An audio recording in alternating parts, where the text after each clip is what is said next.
Thanks for listening to Wellness Talk Radio. I'm Kris Costello, and today we're talking with Barbara Sher. Barbara, thanks for being with us today. I'm delighted to be here. It's wonderful. So, Barbara, you've written just a wealth of books, and you've helped thousands of people change their lives and get motivated and create the lives that they really want. And one of the things that you talk a lot about is you've got to, what you love is what you're gifted at. When I say that, I mean it like a scientist. I don't mean it like a nice auntie who loves you. I honestly do believe that when there are things you want to do and enjoy doing, I think that's a message from your DNA. I think that's genetic. And as we all notice, the fact some people just love math and some people just hate it. And that isn't really all experience. A lot of that is simple genetics.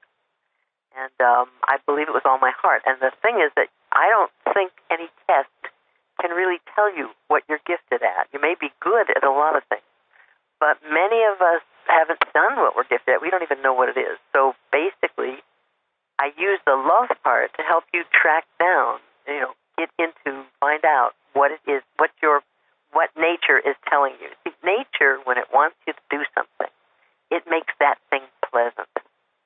So a horse, for example, a horse can swim if he has to, but they don't choose to. But a horse will run when he has no place to go, just because it feels good. And most animals that you can sort of spot what it is they get a kick out of. And that's what they're designed to do. We know that with them, but I don't think we applied it to ourselves enough. So when I say what you love is what you are gifted at, I really mean it literally. And so how do people find out what they love? Well, sometimes I ask them to use something for sort of simple-minded that I call happiness levels. And it's so automatic, anybody can do it in 2 seconds, but it's very precise for some reason. And everybody's familiar with it. It's like, if you get some ice cream, and I say on a scale of 1 to 10, how much do you like this ice cream? And if you say, it's a 5, then we know it. If you say, this is a 12, on a scale of 1 to 10, this is a 12, we know you love that ice cream. Well, I ask people to say that about if they're really in the dark and they really have no idea what they love. I say just take any activity, try a few, and just say on a scale of 1 to 10, what is a 7 or over? And start keeping track. Even with dumb things, petting your cat, cooking, anything, walking, anything. On a scale of 1 to 10, what is a 7 or over? Don't pay any attention to 4s and 5s and 6s because that's, I don't think it works on that level. But the top 4, 7, 8, 9, 10, anything that you give that number to means you really enjoy it. And a pattern will start to show up. And it's unexpected, too. Like I got a letter from somebody. You're talking to a person who can't add a row of figures with an adding machine. Not the same way twice, anyway. And so one woman said, I did that, Barbara, and it's the most amazing thing. I saw myself at an adding machine with my fingers flying and numbers and stuff. I'm so happy. I didn't know that. I'm going back to school and be an accountant. And I thought, that's what you saw. God bless you. God bless you. That's terrific. I can relate to that. Now, do people choose a lot of different things? How do they kind of narrow down? Usually they say things like, I don't know whether I want to be a painter or I want to be a cop, or I want to such and so. I say, all right, imagine what each of those people actually does. Close your eyes and be there. Imagine what you think a cop does or what you think a painter does. Imagine it. And just say on a scale of 1 to 10, where is it for you? Because I had a lot of people when I saw clients. I got too busy to do it now mostly, but I really loved it. And I'd say, well, what is it you would like to? They usually come in saying, well, I can't, it's not possible, and the credentials. I said, well, what do you want to do? I don't know. Well, what do you really care about? Well, they say, and it's I'd like to make sure there's world peace and this and that. And I say, boy, you really sound unenthused. They go, no, I don't mean to be. I say, well, is there anything that makes you laugh or smile? I would ask them, what would light your eyes up? What makes you smile? Somebody once called it the technology of the smile. They thought that I was using. And every time I'd watch their face and their eyes would light up and they would say something like, you know what? I love to cook pastries. But you can't make a living at that. I said, I didn't ask you if you could make a living at it. Let's start first with what you love.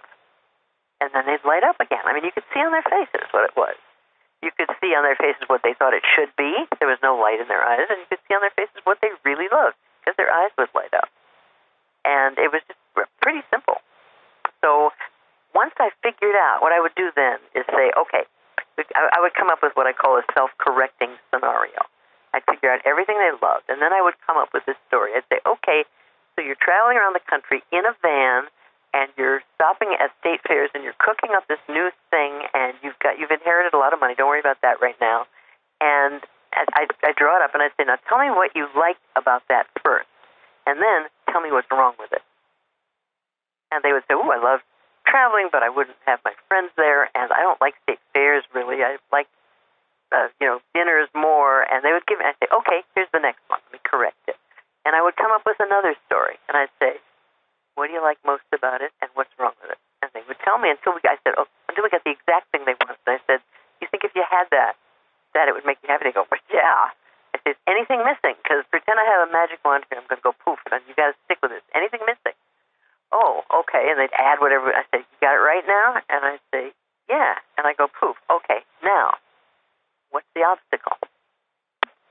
And we would start working on the obstacles. And if you think we didn't create one person after another, I mean, I usually do the obstacle work with other people. There was I was doing something for a college once, and somebody said she wanted to go around the country in a truck taking pictures of children and mothers in the poorer sections, like the Appalachians and things, but she didn't have a dime. And somebody was figuring out how to get her a truck when another woman raised her hand, and she said, this is about 10 or 15 years ago, she said, well, my bank has to give money every year, and we haven't found anybody. We have to donate to something. Would you like us to finance it for you? And she did it. She went around and did it. I mean, my favorite story. I love brainstorming. I love it. If there's one thing I say besides what you love is what you're gifted at, is isolation is the dream killer. That is, forget your attitude. I don't care if you're positive or negative. If you're alone, it's not going to work.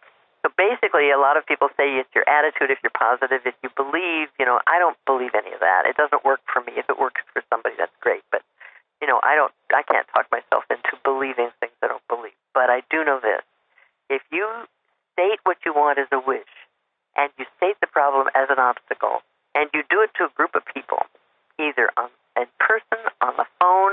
I had a 24-hour Twitter idea party. It went all the way around the world, where we launched one person after another. And all you have to do is say, here's what I want, and here's my obstacle. And sometimes you don't even know what you want, but they ask the right questions. There's somebody out there who knows about what you want, and they show up. It's just like a miracle. It's wonderful.